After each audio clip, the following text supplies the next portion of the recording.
नमस्कार दोस्तों, आज मैं आपको एपीजे अब्दुल कलाम जी के बारे में बताऊंगी। अगर आपको पसंद आए तो अपने दोस्तों और फैमिली के साथ जरूर शेयर करें। अब जानते हैं एपीजे अब्दुल कलाम जी की जीवन कहानी। हमारे देश में एक ऐसी शख्सियत का जन्म हुआ था जिसने राजनीति और विज्ञान के क्षेत्र में हमें बहुत कुछ दिया है और उनके दिए गए आविष्कारों से आज भारत ही नहीं बल्कि पूरा विश्व उन पर गर्व करता है। उस शख्सियत का नाम है एपीजे अब्दुल कलाम। विज्ञान के क्षेत्र में हमें बहुत कुछ देने वाले इस शख्सियत का जन्म 15 अक्टूबर 1931 को रामेश्वरम, तमिलनाडु में हुआ। अब्दुल कलाम मुस्लिम वंश से थे। उनके पिता का नाम जैनुलबेदीन था जो नाव चलाते थे और इनकी माता का नाम अम्मा था। बचपन और शिक्षा। अब्दुल कलाम का बचपन बहुत ही संघर्षों में गुजरा क्योंकि ये गरीब परिवार से थे और ये बचपन से ही पढ़ाई के साथ साथ काम भी करते थे। जिस प्रकार अखबार बांटने के लिए किसी को काम पर रखा जाता है, उसी तरह अब्दुल कलाम भी बचपन में अखबार बांटने जाया करते थे ताकि वो अपने परिवार का खर्च चला सके। उन्होंने रामेश्वरम, रामनाथपुरम के स्वायत्त मैट्रिकुलेशन स्कूल से अपनी प्राथमिक शिक्षा ग्रहण की। अब्दुल कलाम में बचपन से ही कुछ नया सीखने की जिज्ञासा दृढ़ थी। वो पढ़ाई भी करते तो पूरी लगन और जिज्ञासा से किया करते थे, चाहे उनके पास कैसा भी समय हो। कॉलेज और करियर का दौर। अपनी स्कूली शिक्षा के पूर्ण होने के बाद जैसा कि अब्दुल कलाम की रुचि विज्ञान में थी तो उन्हें भौतिक विज्ञान में स्नातक करनी थी। उसके लिए उन्होंने तिरुचिरापल्ली के सेंट जोसेफ कॉलेज में दाखिला लिया और 1954 में उन्होंने स्नातक की पढ़ाई पूरी कर ली। स्नातक की पढ़ाई पूरी करने के बाद अब्दुल कलाम आगे की पढ़ाई पूरी करना चाहते थे, जिसके लिए उन्होंने 1955 में मद्रास की ओर प्रस्थान किया। वहां जाने के बाद उन्होंने अंतरिक्ष विज्ञान की शिक्षा ग्रहण की क्योंकि उनकी रुचि भौतिक विज्ञान में ज्यादा थी।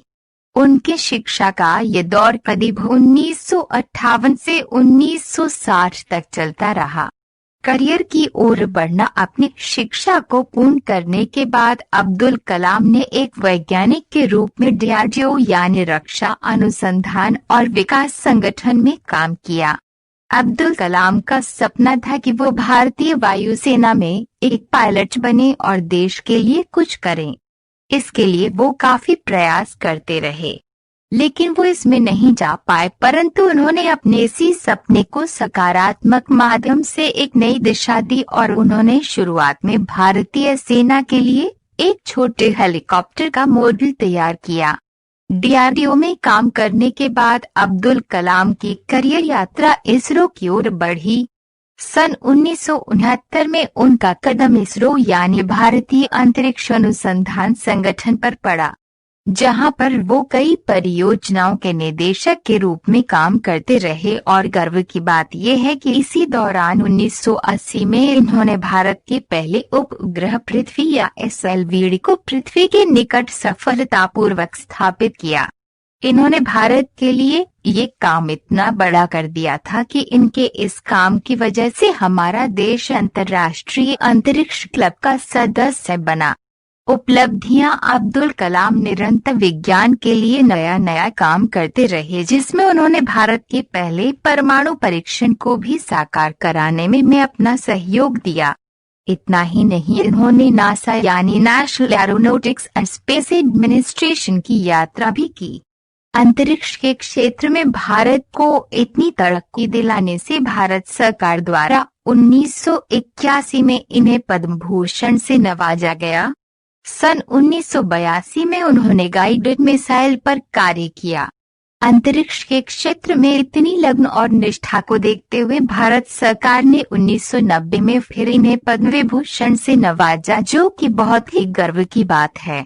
अब्दुल कलाम आजाद को रक्षा मंत्री के विज्ञान सलाहकार के रूप में भी चुना गया, जिस पर वो 1992 से 1999 तक रहे।